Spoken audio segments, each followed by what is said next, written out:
at Ormond. BBC Radio Right. Oxford. For something very special right now. A couple of weeks ago, we had an email from a local charity, Didcot TRAIN, telling us about 15-year-old Ruby and how she wanted to learn about radio.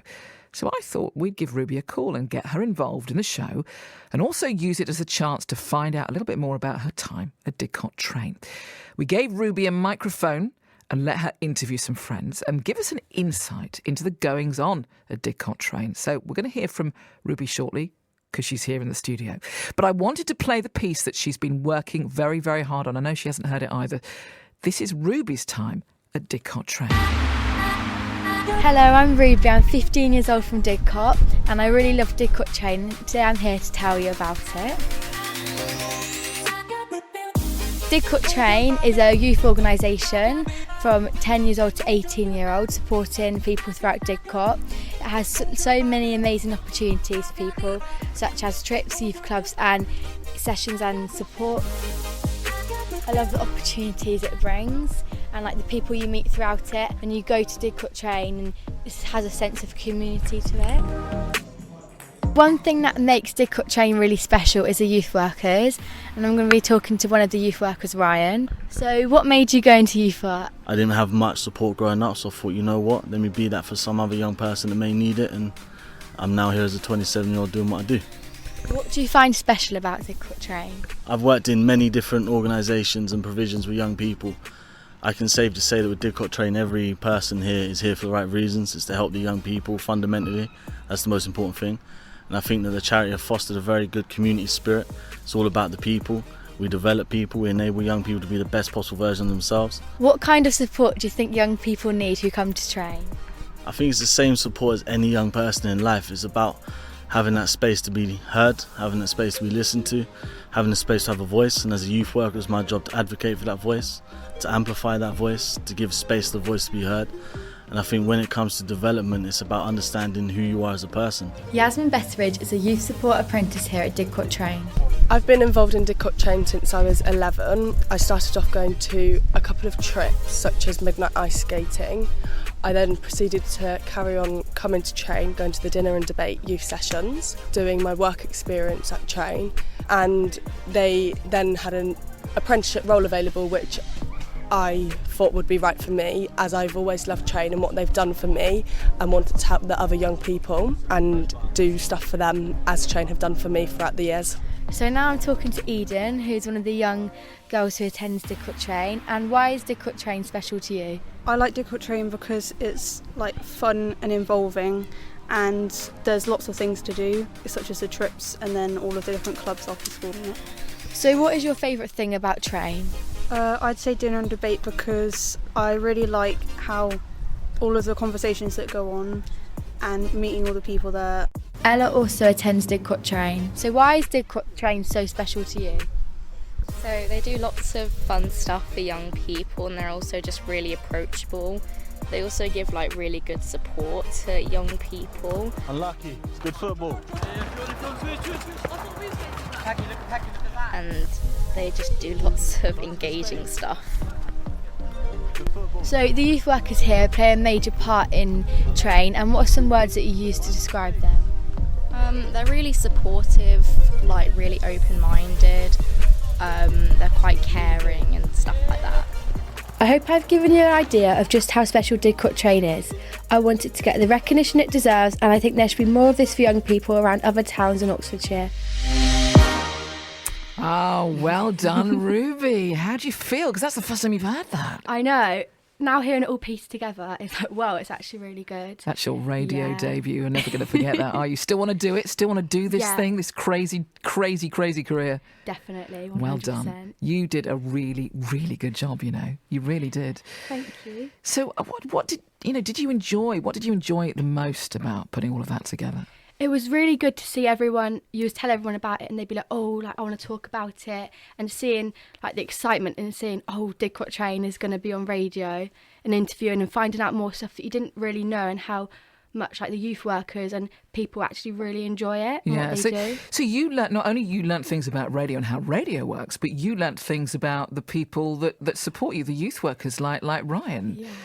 So, and what was the best thing that you learnt about how radio works, for instance? Oh, about all the background that goes behind it. Like when you're listening to it, you just hear it live and you're like, wow. But actually the work that goes into behind it and the editing and the final and having to re-record things.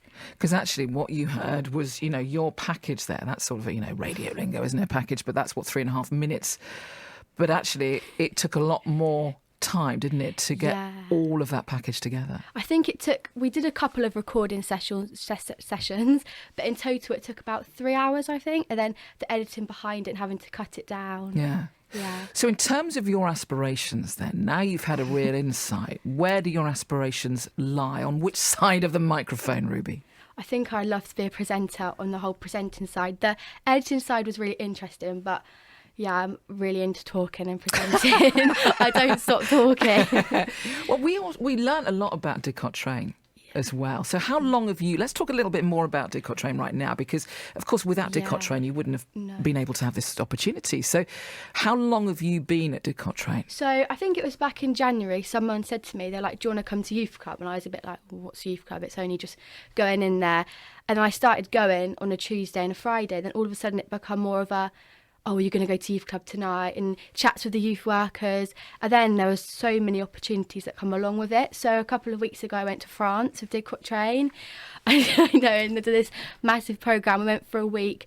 We stayed on an olive farm with this man and we did work in the mornings. And what sort of work did you do? We did things, we did a lot of like stone picking. We had to pick up cow poo? And then in the afternoons we did amazing activities. We went canyoning, coast steering, and then we climbed up one of the mountains in France and stayed overnight. Wow. I know, it was amazing, and everyone says it's one of the most amazing experiences of their life. That is amazing that you got to do that through Didcot TRAIN. And at first it was just going to youth club. So what were you doing before Didcot TRAIN? It was quite boring in the week. The week I wouldn't really do much on the weekends. And then I started going to youth club, and then you found out about all these sessions that they run. There's a whole different side to just going to youth club. So what sort of sessions? So they do dinner and debate. So you go and they have a topic that you might talk about, and then you get free Gregs with it, which a lot of people like the free Gregs, and you discuss important ideas or topics of one of the youth workers, and it's kind of a way of bringing everyone together and discussing it. And then they've got a shout group, which is LGBTQ, which they do on Mondays, and then youth clubs, they do lots of trips as well, which is a whole amazing thing alongside France. I know they've got a Thought Park Fright Night trip planned, and just in the summer there's lots of trips as well. It's a shame I'm not 18 or 10 or anything in between, so I can't join Didcot TRAIN. But what about those things then? Because it seems like you have a voice with Didcot TRAIN. You're able to express yourself, which I think is really important as a young person, because you don't always get heard, I guess, do you? And that's something that Ryan, I know, has expressed before, not only to give young people a voice, but to amplify it as well. So in terms of the dinner and debate, which you mentioned, when you can talk about things that matter to you, and actually radio is a really good opportunity to talk about things that matter to you as well. What are those things, Ruby, for you as a 15-year-old? So I remember when I was doing work experience at Didcot TRAIN, I helped run a dinner and debate session, and that was on the whole social media side of things and how the effects that has on people. And I remember we was doing it with the younger ones, and I think for them sometimes they don't get enough. They don't talk about these things in enough depth, so they know stuff. And we was talking to them about it, and a lot of people don't actually know the dangers of things as well. And this is the whole. You see, this is something that concerns me because, I am a mum of a 9-year-old girl. I've got a son as well. But what really concerns me is social media. What concerns me, is the impact of that on her. And actually what concerns me, and I think many other parents in the playground that I talk to as well, is the fact that we don't understand, a lot of these things that, Betsy's wired in a very different way because these things weren't around when I was growing up. So you're really important. Young people like you are really, really important. So old people like me can understand social media. What's your advice then? Because obviously you've got quite a grip of social media. What's your advice to parents in terms of monitoring it and understanding social media and the effect of social media on young people better? How do we do that as parents? Well, I think don't underestimate what your child knows, because with social media, it's a lot of, like with the privacy settings these days, they can just be turned off. And it's things like that with Instagram. If you used to have a private account on Instagram, it's so much more easier just to, I'm going to turn that back off. And there's so much on social media that you don't actually know that you can see as well. And it has such a massive effect on younger kids as well, because I know like these days there's year 5s and 6s that are having social media, and you're a bit like, wow. And then having these talks with the young... Because they shouldn't, because they shouldn't. they're It has underage. it has an age rating, but no one really sees it anymore. And I do see the effects that social media do have on me, and I think... What gosh, sort of effects? it just... You become quite self-obsessed with it, and I look at it and I go, wow, I need to actually... You came in here and you took a picture of yourself. Was Yeah. that for social media? Yeah, so that was for something called Be Real. It's where... I've not heard of Be No, Real. see, there's so many apps that not many people know. My producer's laughing at me through the glass because he probably has heard of Be Real, and I am so in the Stone Age. Yeah, there's so many different social medias, and on one social media app you can do so much more now. Yeah. And it's actually quite scary. Like when I'm an adult one day and have children, I'm quite modern with the technology, but for them I would never want them to have the much as freedom that we do these days on social Ruby, media. you speak so well. You really, really do. Okay, 10 years from now, where do you see yourself? In my seat, Hopefully maybe. one day. Yeah, hopefully like to be a radio presenter one day. Okay. Well, come round here. Come round here. You don't know that I'm going to do this, but I want you to sit in the seat. You can put my headphones on, okay? And you can introduce the next song, and then you play that button. So, right, this is your date. You've made your debut, but now With that button there. that button there. Right, come on, sit in that seat. There we go. Here's my headphones. Put those on right now. Go on then. Go on. Just right. What's the next song? So it's right there. That one there. This one. That one there. Go on then. Okay, so now we're going to play Tears of a Clown by Smokey Robinson and the Miracles. Yay!